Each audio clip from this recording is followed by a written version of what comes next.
I never imagined my heart would break on a quiet Tuesday morning in December. I was standing in my kitchen on the north side of Chicago, waiting for my coffee to finish brewing, when my phone buzzed on the counter. The snow outside was falling softly, the kind that makes the city feel hushed and gentle, like it is holding its breath. For a moment, I thought it might be a weather alert or a message from my neighbor asking if I needed anything from the store. It was my son. The message was short. No greeting, no warmth. Do not expect us for Christmas. We are going to my wife's parents. They are more important. I read it once, then again, then a third time, as if the words might rearrange themselves into something less cruel if I stared long enough. They are more important. The coffee machine beeped, sharp and cheerful, completely unaware that something inside me had just collapsed. I did not move. I did not pick up the mug. I stood there staring at the screen, feeling that strange pressure in my chest that comes when your body knows the truth before your mind is ready to accept it. I am 69 years old. I am a widow. I live alone in the brick house my husband and I bought more than 40 years ago, back when this street was louder and our lives were fuller. My husband, Daniel, passed away 3 winters ago.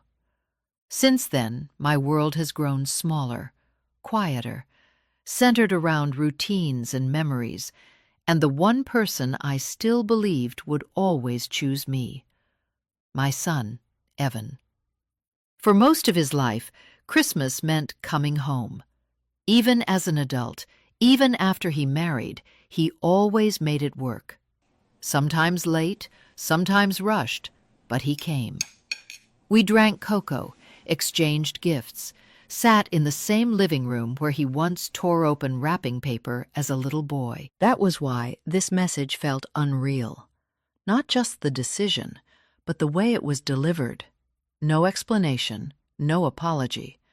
Just a statement that I ranked somewhere below his wife's family, as if love were a competition I had already lost. My fingers hovered over the screen. I could have typed a dozen responses. I could have asked what I had done wrong. I could have reminded him that I was alone, that Christmas was hard for me now, that I missed him. Instead, I did nothing. I locked the phone and set it face down on the counter. The kitchen felt suddenly too quiet, too big.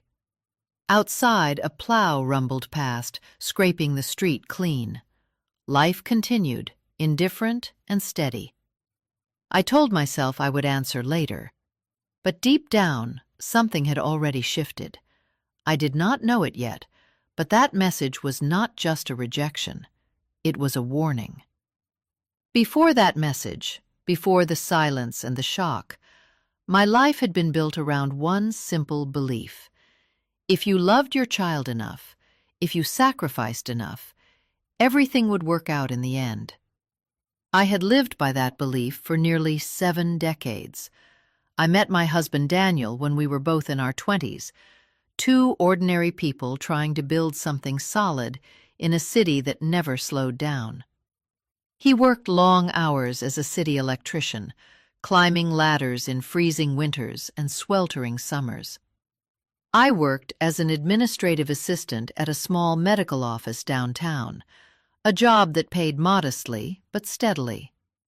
We were never wealthy, but we were careful. Every dollar had a purpose: rent, groceries, a little savings, and someday a future for the child we hoped to have. When Evan was born, everything else became secondary. I still remember holding him for the first time, his tiny fingers wrapped around mine, and promising myself that I would give him every opportunity we never had. Daniel and I opened a savings account before Evan was even 6 months old. It started small, a little set aside from each paycheck. No vacations some years, no new furniture when the old ones still worked. We told ourselves we were investing in something far more important. Evan grew up knowing he was loved. I attended every school play, every parent meeting, every late-night talk when he struggled with friendships or grades.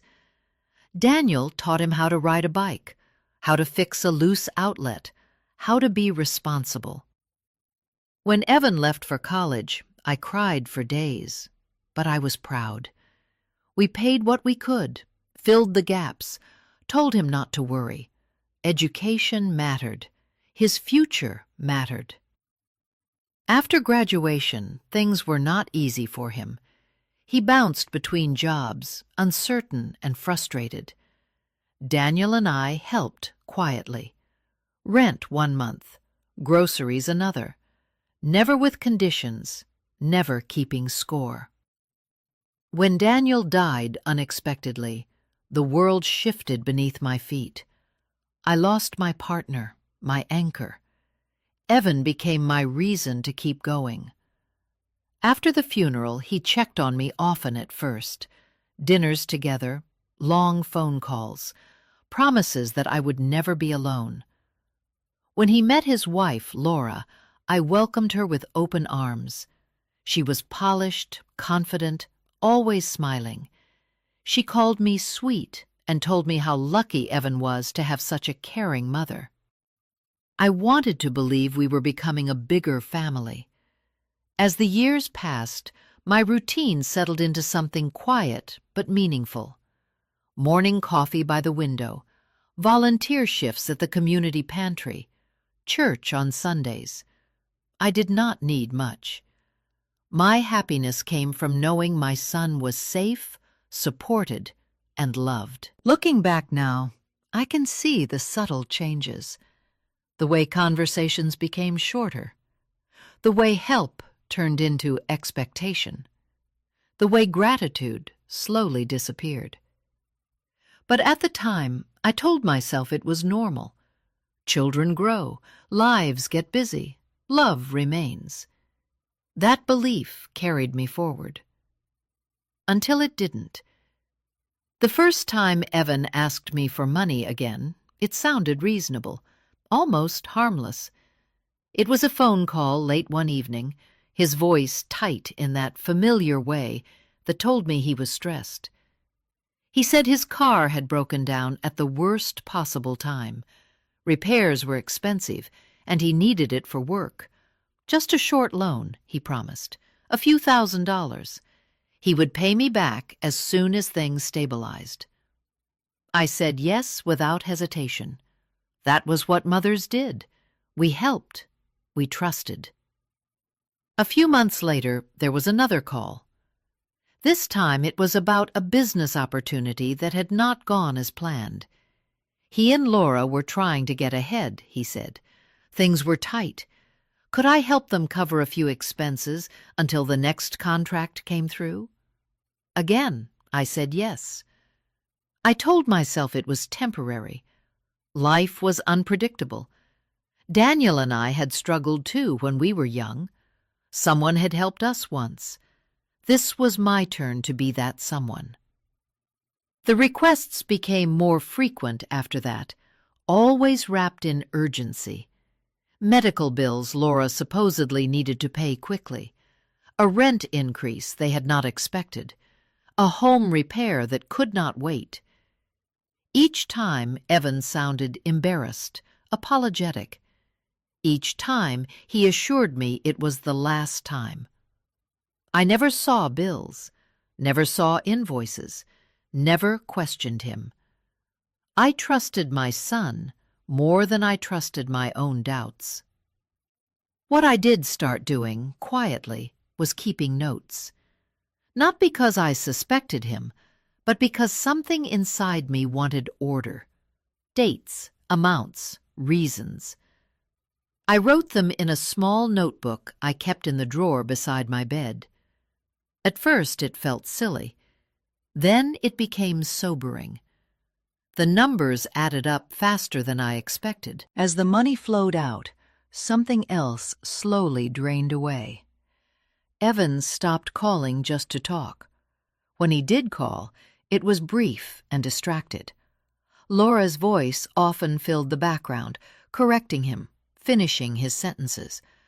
Plans to meet were postponed. Holidays were rushed or skipped entirely. Thanksgiving came and went with a quick message. "We are busy this year. Maybe next time." I ate alone that night, watching the news while my food grew cold. I told myself not to take it personally. Families changed, traditions evolved. This was adulthood. But loneliness has a way of sharpening your awareness. By the time Christmas decorations appeared in store windows, I looked back at my notebook and felt a chill that had nothing to do with winter. The total sat there on the page, undeniable. Tens of thousands of dollars. Money I had never expected to see again, though no one had said that out loud. I still believed Evan loved me. I still believed this was just a rough season.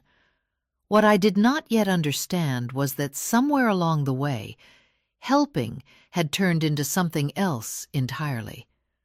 And I was the only one who had not noticed when the line was crossed. By the time December settled in, Chicago was wrapped in gray skies and early darkness. The city felt heavier, quieter, as if everyone was bracing for winter. I decorated my house the way I always did, not because anyone asked me to, but because routine was the last thing that made the days feel normal. I put a small tree by the living room window. I hung the same ornaments Daniel and I had collected over decades. The glass bell from our first Christmas, the crooked star Evan made in second grade. I told myself that even if things felt strained, he would come. He always did. Christmas had a way of pulling him back. A week before the holiday, I texted him. Just a simple question. "Are you still coming for Christmas?" The reply came hours later. "Yes, we will be there." Relief washed over me so quickly it almost made me dizzy. I started planning meals, wrapping gifts, baking cookies I knew he liked. I let myself hope again. I told myself the distance had been temporary, the money issues just stress, nothing more.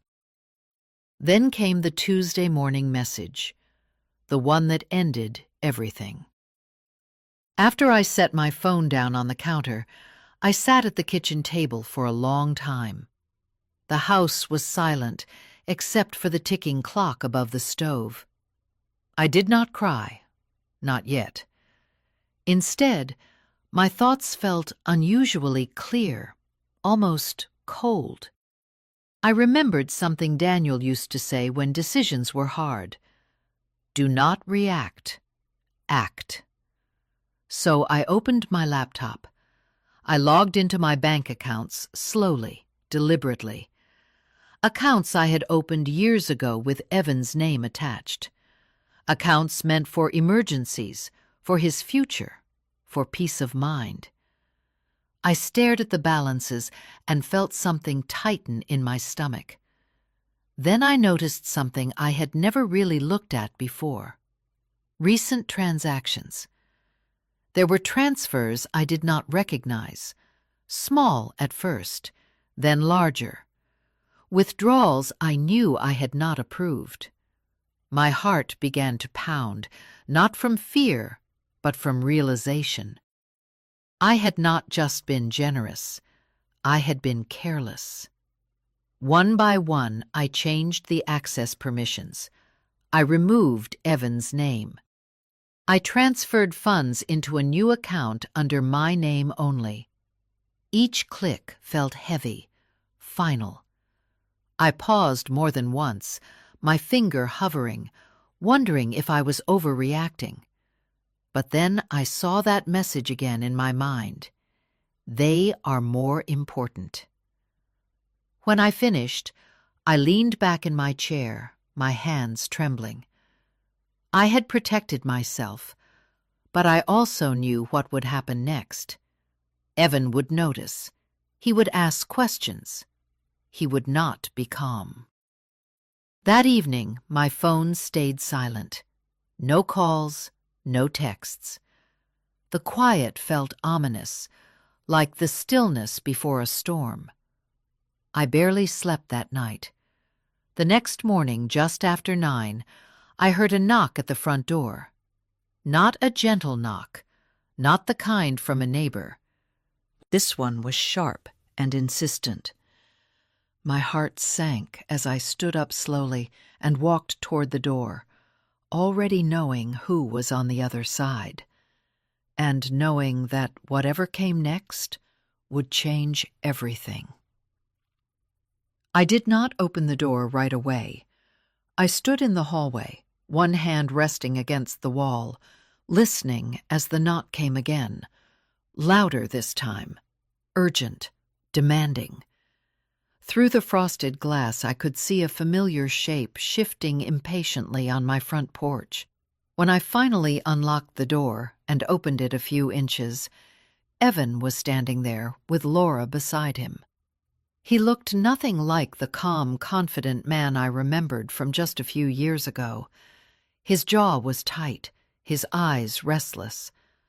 Laura's arms were crossed, her expression already sharp, as if she had come prepared for a fight. "What did you do?" Evan asked immediately. No greeting, no concern, just accusation. "I'm not sure what you mean," I said, keeping my voice steady. "The accounts," he snapped. "The savings account, the emergency fund. I logged in this morning and everything is gone." Laura stepped forward, her heel hitting the porch with a sharp click. "You moved our money," she said. "You had no right." I felt something shift inside me then. Not fear, not guilt. Something firmer. "I moved my money," I corrected. "The money I earned. The money your father and I saved." Evan ran a hand through his hair, pacing the porch like a trapped animal. "Mom, this is insane. You can't just do that without talking to me." "I tried talking," I said quietly. "You stopped listening." Laura scoffed. "This is because of that stupid text, isn't it? You're overreacting. We told you we were busy." "You told me I did not matter," I said, looking directly at her. "Those were your words." Evan's face flickered for a moment. Guilt, maybe. Or calculation. It vanished quickly. "We're under a lot of pressure," he said, lowering his voice, changing tactics. "You know that. You know we're struggling. This is not the time to pull support." "Support?" I repeated. "Is that what you call taking money without permission?" Laura's eyes widened just slightly. "What are you talking about?" "I saw the transfers," I said. "Ones I did not approve. Ones I did not recognize." Silence fell between us, heavy and telling. Evan stopped pacing. He looked at Laura. She did not look back at him. "That's not what it looks like," Evan said finally. "It's complicated." "Then explain it," I said. "Explain everything, right now." Laura's composure cracked. "We don't owe you a full accounting," she said sharply. "You offered to help. You can't punish us because you changed your mind." "I did not change my mind," I replied. "I opened my eyes." Evan stepped closer, his voice dropping. "Mom, please, just reopen the accounts. We can talk about boundaries later. Right now, we need that money." Need. The word hung in the air, heavy with desperation. "For what?" I asked. "What exactly do you need it for?" Neither of them answered. That was when I knew. Whatever they were hiding was bigger than missed payments or bad planning. It was something that scared them, something that had finally caught up.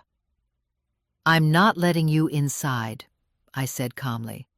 "And I'm not reopening anything." Laura's face hardened.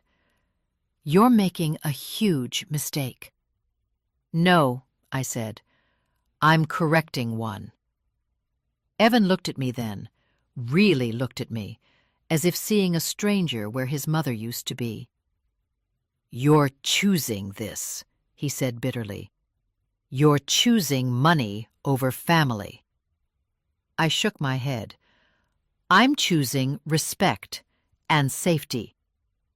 They stood there for another moment, anger and panic tangled together. Then Laura grabbed Evan's arm. "Let's go," she said. "She'll regret this."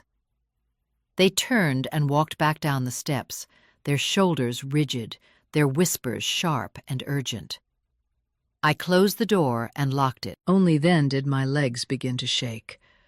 I leaned against the door, my heart racing, knowing with absolute certainty that this was not over, not even close. The knock came the next morning, but this time it was not from my son.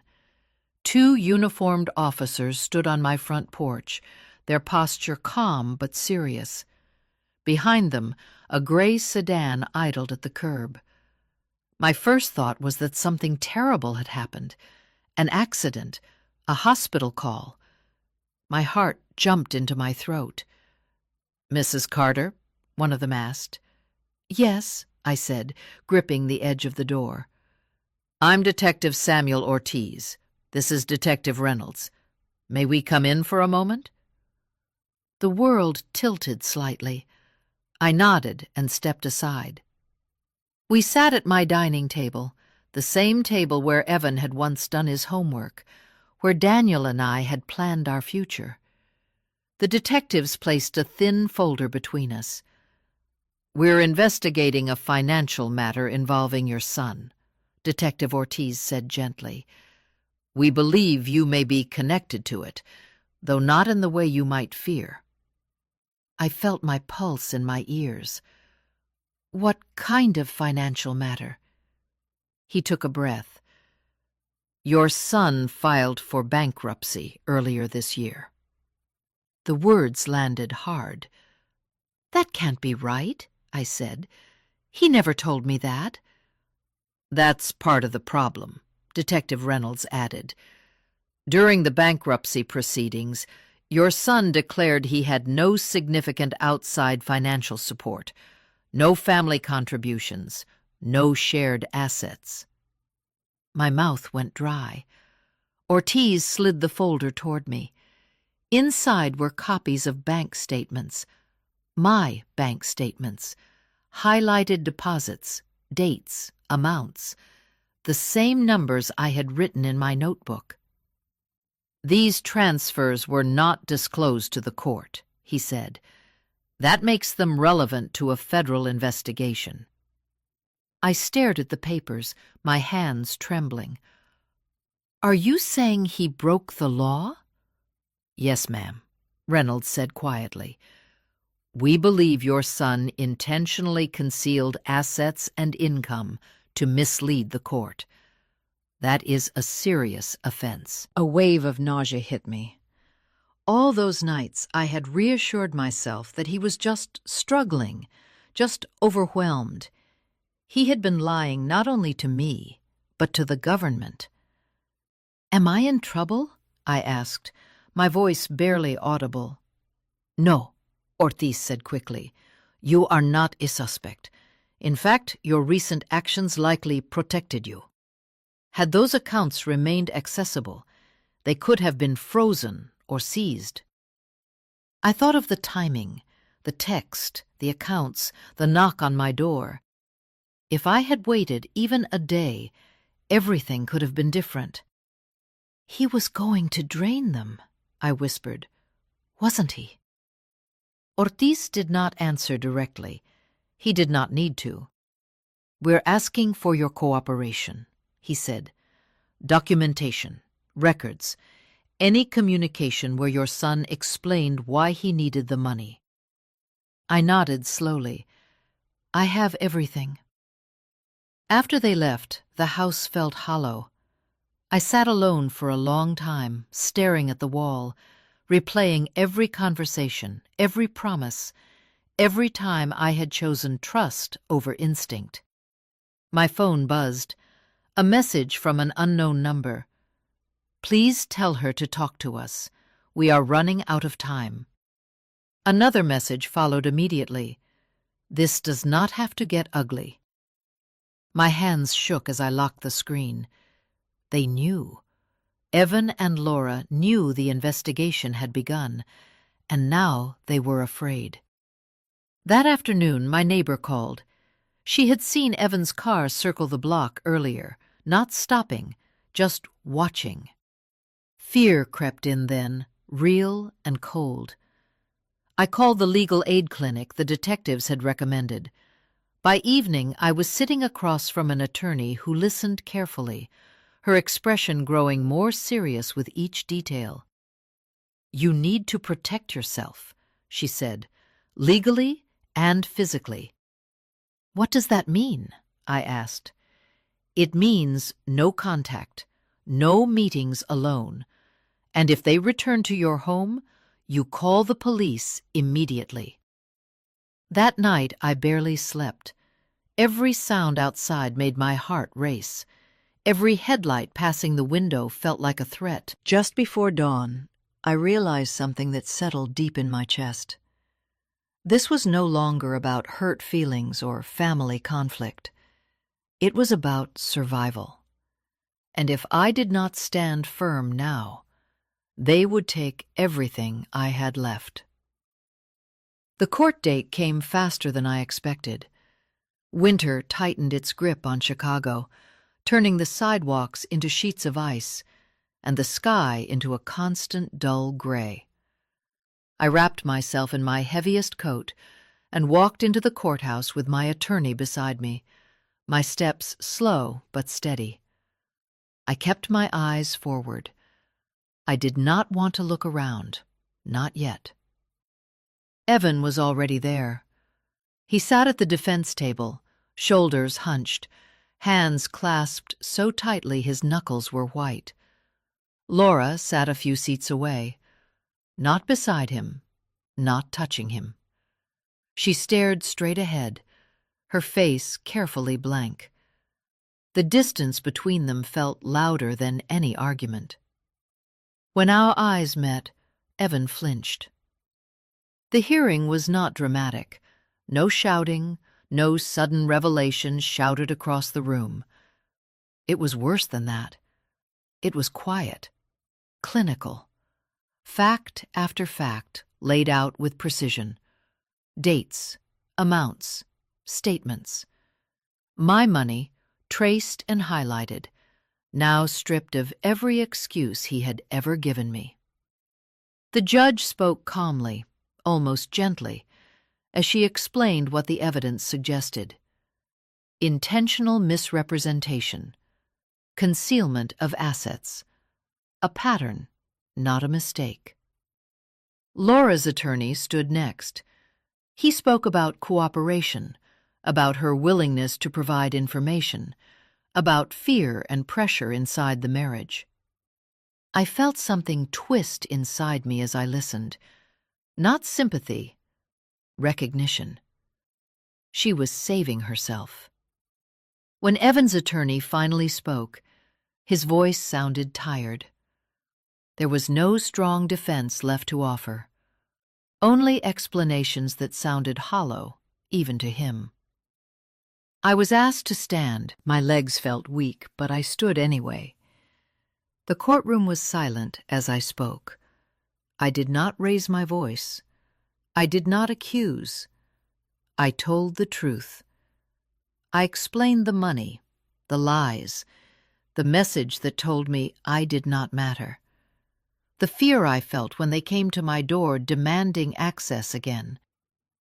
I did not look at Evan while I spoke. I could not. The judge listened, nodding slowly. When I finished, She thanked me and told me to sit. That was it. No questions, no cross-examination. By the end of the hearing, the outcome was clear. The investigation would proceed. Formal charges would follow. Conditions were placed immediately. No contact with me, no access to any accounts connected to my name. Travel restrictions. As the judge stood and left the room, the weight of it all finally settled. Evan lowered his head into his hands. Laura stood quickly, whispering to her attorney, already turning away. I stayed seated for a moment longer, my heart pounding, my chest tight. Then I stood and walked out of the courtroom without looking back. Outside, the cold air hit my face like a wake-up call. I took a deep breath and let it fill my lungs. For the first time in weeks, my hands stopped shaking. That night, alone in my house, I locked every door and checked every window. I made tea and sat at the kitchen table, staring at the steam rising from the cup. I felt grief. I felt exhaustion. But underneath it all was something unexpected. Relief. The truth was no longer mine to carry alone. The consequences were no longer mine to fear. I had done what I could. I had protected myself. And whatever came next for my son, painful as it was, would no longer be built on my silence. For the first time since that Tuesday morning message, I slept through the night. By the time spring arrived, the city began to breathe again, and so did I. The legal process continued without me at the center of it. I was no longer being called every day, no longer waiting for updates with my stomach in knots. My attorney handled what needed to be handled. The authorities did their work. My role was finished. For the first time in years, my days were my own. I returned to simple routines. Morning walks along the block when the snow finally melted. Coffee at the same kitchen table, now cleared of paperwork and fear. I started volunteering again, this time at a small senior center not far from my house, helping others sort through bills and paperwork, warning them gently about the signs of financial manipulation I had once ignored. The house felt different, too, lighter.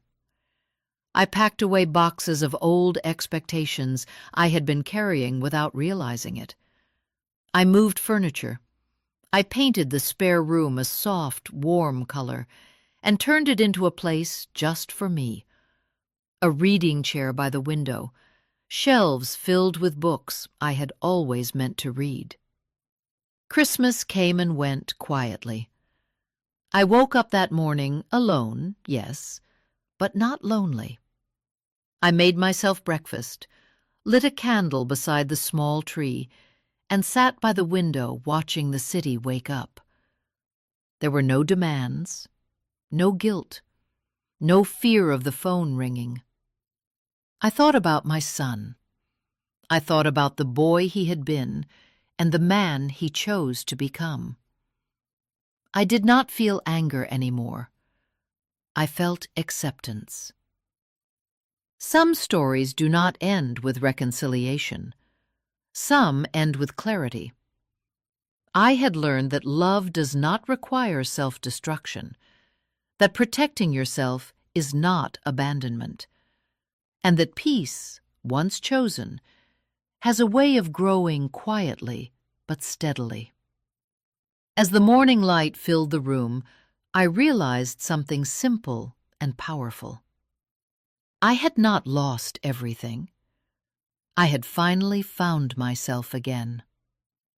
I used to believe that being a good mother meant enduring everything in silence, that love meant giving even when it hurt, that family deserved unlimited forgiveness no matter the cost.